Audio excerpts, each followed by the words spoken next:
Good morning, everybody. Welcome to Jason Mackey's First 10, a short version podcast talking all things Pittsburgh sports. Today is Tuesday, December 31st, New Year's Eve, and we're about to get into the college football playoff quarterfinals.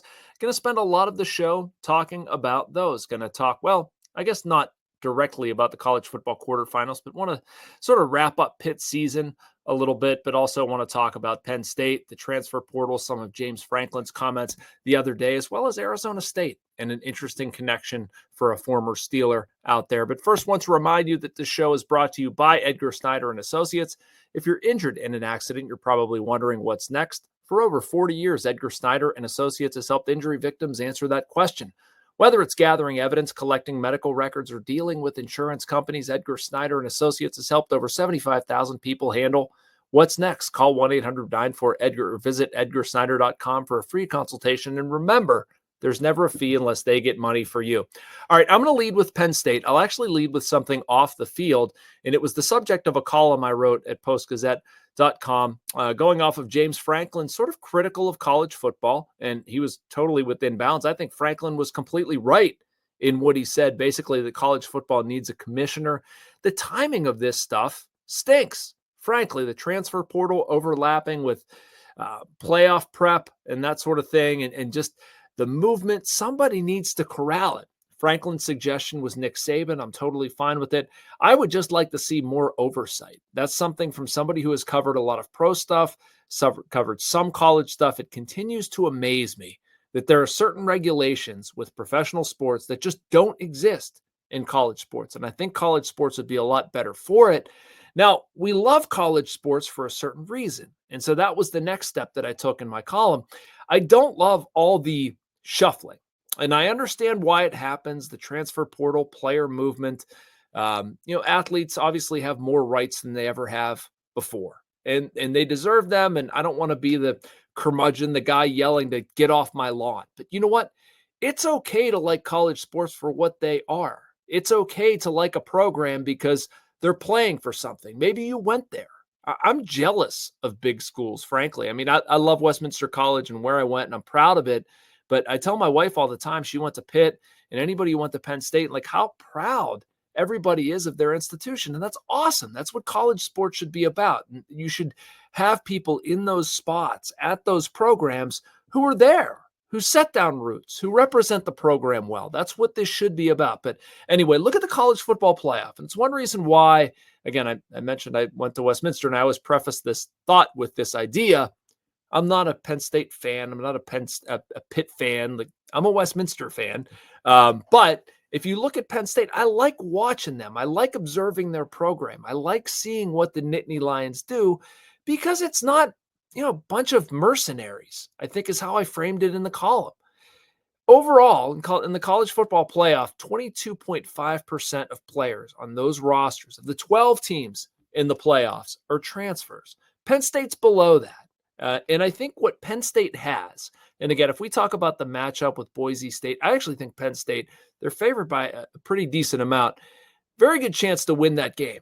It wouldn't shock me because of some of the experience they have, because some of the depth they have. And that's a credit to James Franklin, how he's been able to build that. I think Penn State is better than maybe a lot of people nationally think the Nittany Lions are, although they've been getting a pretty good amount of shine. It's just, can they beat Ohio State? Can they beat Michigan when Michigan's good? Can they beat Oregon in the Big Ten championship game? Be really curious to see how they come out against Boise State. It's not an easy test whatsoever. Ashton Jeanty, obviously, he's pretty good.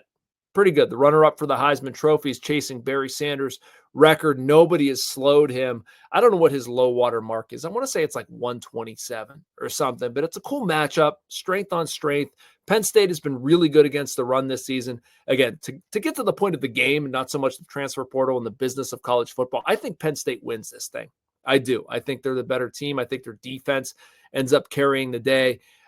Tyler Warren is a matchup problem, and I think he'll be a matchup problem against Boise State. But that's sort of what I like about Penn State's team. I like watching guys like Tyler Warren. I like watching guys like Abdul Carter. I don't like saying it. I just like watching it. No, but seriously, they're a fun team to watch, and college football does not have enough teams like this. And, well, overall, should be a lot of fun in the college football playoff. looking forward to that. We'll talk about 2 more college football storylines, but first want to pause and go into my Reed voice and bring you a message from the Bradenton Area Convention and Visitors Bureau. Are you ready for an escape from the everyday? The Bradenton area on Florida's west coast is welcoming visitors. Our world-famous beaches are being restored to their pristine states. Beloved island businesses are bouncing back faster than expected, and our signature Floridian cuisine is just as fresh as ever. Don't wait. Start planning your visit today at BradentonGolfIslands.com. All right, so sort of an unlikely story out west, Arizona State. It's been a great turnaround for the Sun Devils, by the way. They were 3-9 last year, sort of like Indiana, honestly, but 3-9 last year, 11-2 this year. Win the Big 12 championship in Kenny Dillingham's first year. Well, who's played a part of that? Maybe you know. Hines Ward. Hines Ward has been the wide receivers coach at Arizona State. Sort of snuck up on me too, but I started reading a little bit more of it and tried to get in touch with Hines for this column that I wrote. I think it'll be online by the time you see this video, but filed a column about Hines and the impact he's had on Arizona State. Well, their receivers are blocking more than they ever have. Shocking, right? Given what Hines Ward has stood for. But it's an interesting team.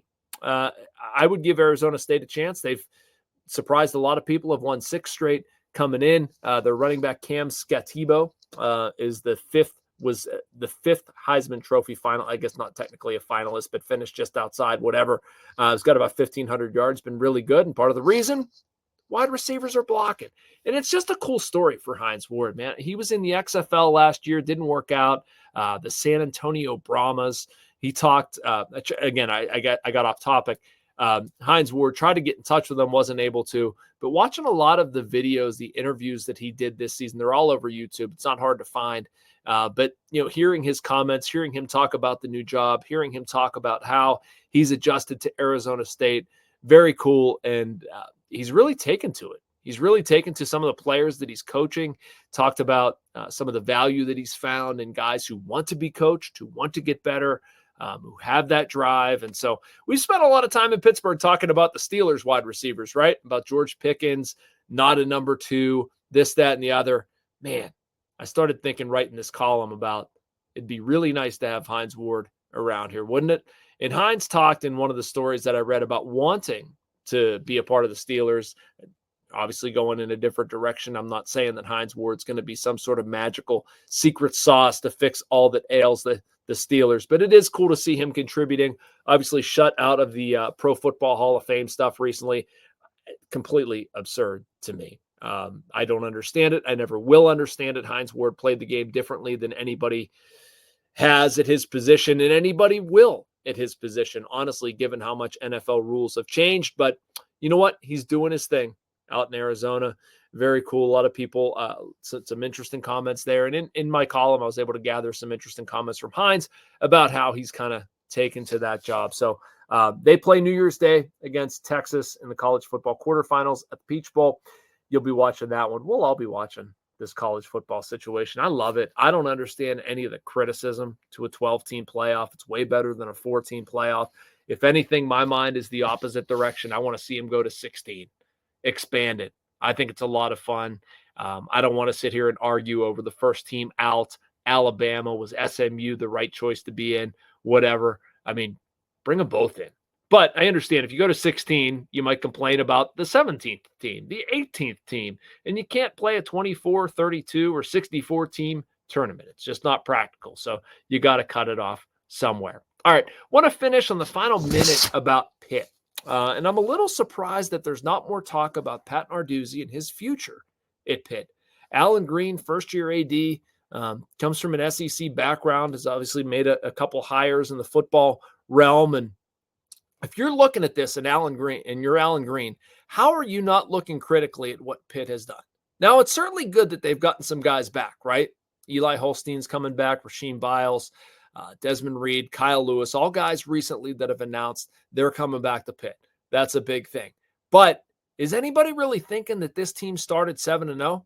Or are you focusing more on the 0-6 finish and the Panthers not able to find a way to win, not able to beat a MAC team in a bowl game they really should have won, had a lead. I think it was 10 points in the second half, not able to pull it out.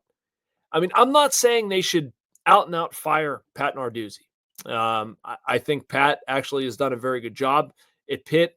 It wasn't long ago we were, talking about what a steal, what a great hire Pitt has in this guy. 20 games between 2022 and 2023. Now he's won half of that over the past 2 seasons. So what I am saying is if I'm Alan Green, I'm really asking some critical questions about Pat Narduzzi being the right guy for the future of the program. I want to hear a vision. I want to hear what he's going to do. I want to hear why 7-0 went to 7-6. I mean, if you would have had 7-6 from the beginning of the season, I think it would have been acceptable. Starting 7-0 and then not winning another game, a little concerning. And if Alan Green went another direction, I probably wouldn't argue with him. I know there are a lot of Pitt fans with a much more harsh take on the whole situation. Said Narduzzi should be fired immediately. No, I think Pat's done some good things at Pitt. I certainly do. But 7-0 to 7-6 is not good enough. And I think Alan Green's asking some critical questions. All right. Hope everybody has a wonderful holiday. Going to skip this for tomorrow. I can't imagine anybody's on our website checking that out. You should be spending time with your family anyway, instead of listening to me. But in the meantime, make sure you like and subscribe. You can get all of this content and so much more on our Post-Gazette North Shore Drive podcast and YouTube channels. Happy New Year, everybody. You've been watching First 10.